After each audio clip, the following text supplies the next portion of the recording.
Well, hello, everybody. Welcome to another episode of Salt Talk with Jermine Alberty. This month, as we celebrate love and relationships, we're diving into a conversation that goes beyond the surface. We're exploring how unconditional love and reciprocal love can be blended to create a more compassionate, balanced, and transformative world. I wonder what would happen when we merge the balanced generosity of unconditional love with the mutual respect and shared responsibility of reciprocal love. How does this combination shape our relationships, communities, and even our leadership? I want you to stick with me as we unpack this powerful dynamic. This is Jermine Alberty, and you're listening to Salt Talk. Well, let's start with definitions here. Let's define unconditional love. You see, this kind of love is given freely. And not only is it given freely, it's given without expectations. It's that kind of love that a parent has for a child. It's that love that we're called to have in faith-based communities. And it's the love that inspires us to act with pure kindness. This kind of love that we call unconditional love, that we call in some communities agape love, it is selfless and enduring. On the other hand, there is this love that we call reciprocal love, which is based on a give and take dynamic. It's that kind of love that we experience often in friendships, partnerships, professional relationships, where there is an expectation of mutual care, respect, and investment. And I do my best to try to be in relationships where I express that unconditional love and try to avoid the transactional love where it is you scratch my back, I scratch your back. And I've been wrestling with trying to combine the two to figure out how can I love unconditionally, but also love with expectation.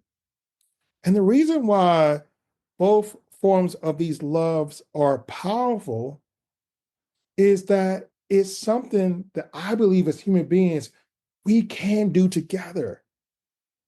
We can be a people who love unconditionally, but also be a people who expect something in return.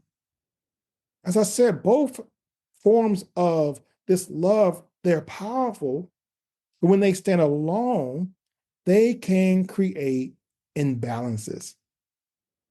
For instance, unconditional love without healthy reciprocity can lead to three things. And I've experienced them all.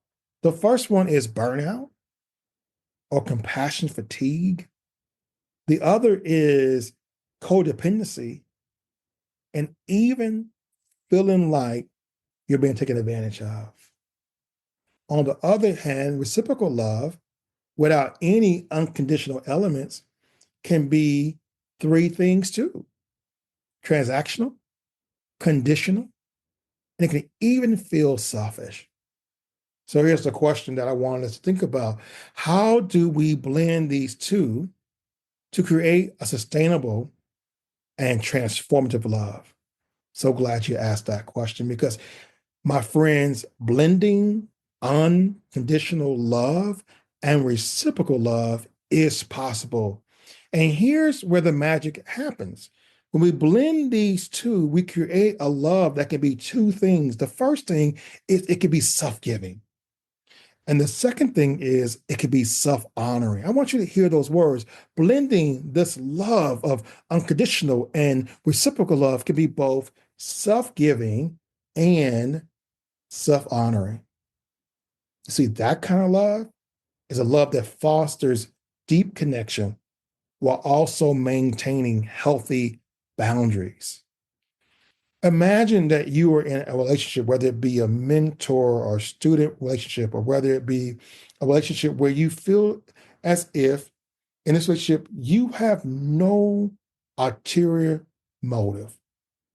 Your goal is simply to provide support to that person, to provide guidance to that person. And so you start off with this unconditional guidance, this unconditional wisdom, um, not expecting anything in return. I love how those kind of relationships can develop over time because that individual that you are invested in begins to reciprocate back to you through their growth, through respect, through engagement. And over time, what happens is that relationship has a mutuality that becomes fulfilling to both parties. I mean, even when we think about relationships, that could be a long-term marriage or partnership between two people. What happens is at one point, one partner may feel as if they're giving more. It could be that that partner is experiencing illness or financial struggles or need more emotional support. And what happens is that the person can feel as if it is a one-sided relationship. A person can feel as if they are sacrificing themselves forever. And what we need to do is think about how that one-sided sacrifice that feels like it's going forever could be something where if we look at reciprocity in that, is that we look at ways that we can blend that unconditional love through sacrifice with reciprocity. You see, blending those two forms of love needs three things. The first one is awareness, recognizing when you're giving without receiving, or when you're only engaging in transactional relationships. The second thing is communication, which involves us setting clear boundaries while still maintaining that generosity and kindness. And the third one is grace, understanding that relationships fluctuate and that love is dynamic, not static. If you're taking notes, I want you to write down those three things. The first one is awareness. The second one is communication. The third is grace.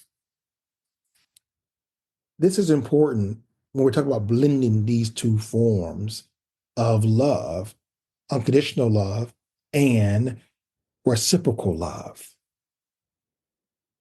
So let's talk about this. Let's talk about why this matters on a broader scale.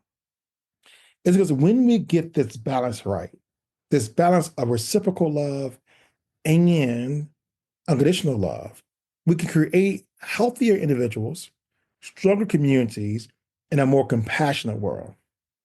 You see, on an individual level, blending these two forms of love leads to emotional well being, and it prevents burnout while fostering deep and meaningful connections. In families, it can create stability where our parents' unconditional love teaches security, while reciprocal love between partners teaches equality and mutual respect. In the workplaces and communities, it can foster a collaborative leadership where leaders who give unconditionally, but they also receive support and create environments where people feel valued and motivated. My friends, even at a global level, when societies are able to embrace both unconditional and reciprocal love, we see a shift toward justice, equity, and true compassion. Can you imagine a world where nations and organizations and movements operate with a balance of generosity and share responsibility? That's how we bring transformation. So, how do we, in conclusion, how do we embody embody this balance? What practical ways can we balance this? Well, let's talk about 5 of them. The first thing is we need to practice self-love. You all heard the adage, you can't pour from an empty cup. Unconditional love starts with you. We also need to, 2, evaluate our relationships. Are we overgiving without reciprocity? Or are we holding back love that could be freely given? Number 3, we need to set and respect boundaries and understand that it's okay to give, but it's also okay to expect respect in return. Number 4, we need to show gratitude. We need to express appreciation for those who offer both unconditional and reciprocal love in our lives. And number 5, we need to engage in acts of kindness with no expectations, while also recognizing when to step back if a relationship becomes one-sided. Well, my friends, as we wrap up this conversation, I want to leave you with this thought. Love is most powerful when it is both generous and wise. And when we blend unconditional love with reciprocal love, we not only strengthen our personal relationships, but also contribute to a world that thrives on compassion, balance, and transformation. Love to hear your thoughts. How do you practice both unconditional and reciprocal love in your life? Reach out to us on social media. We have a Facebook page, The Salt Talk, and also email us at admin@saltinitiative.org. Once again, admin@saltinitiative.org. And if this episode resonated with you, be sure to subscribe and share the Salt Talk with Jermine Alberty with someone who needs to hear this message. So until next time, stay salty, stay loving, and keep transforming the world one act of love at a time.